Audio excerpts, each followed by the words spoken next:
If some longing goes unmet, don't be astonished. We call that life. Meaning, there will be disappointments, disagreements, and many other bad things and evil phenomena which is peculiar and common to life in one way or another. Not everything can be fulfilled, not everything can be achieved and acquired in our lives, and it's not just about talent, skill, knowledge, intelligence, character, success, money. All those things are there, all those things are important, but they are external and internal at the same time. But it's about relationships, people's friends, bonds. Not everything can be developed and sustained because not everyone is always going to be interested in ourselves in one way or another. Now we confuse that, and ultimately we regret. We suffer from a whole lot of unnecessary and unreasonable betrayal, suffering, rejection, and struggle and misfortune in our lives because we take everything and everyone for granted. We ultimately lose the good ones and sacrifice our whole lives, characters, actions, successes, and ambitions for the bad,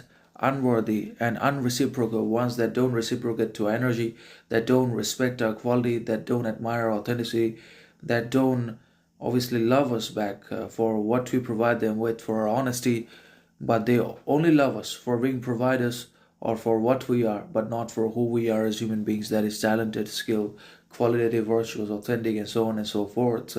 So there will be disagreements, disappointments, failures, sorrows, sufferings, losses, tragedies, traumas, and many other bad things in life because these are common, these are all essentials and intrinsic qualities, natures of life, because life in itself is the epitome of suffering, tragedy, loss. It keeps on going. It is the blind, unconscious force to live. It is very difficult. It is essentially hellish because there is only pain in it. But then again, we cannot be saddened all the time. We can be sad, but not tragic or hopeless or depressed, but it goes on. But then again, we have to recognize what we call the shadow, because until and unless we make the unconscious conscious, it will direct our lives and we will call it fate.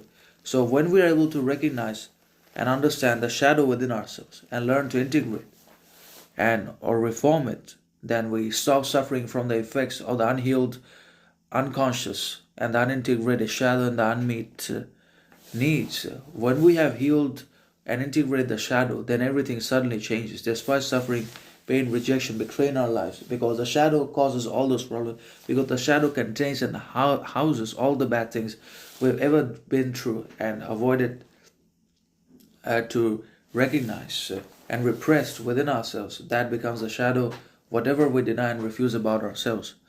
And that ultimately has to be recognized and integrated. And then we become great, then we become self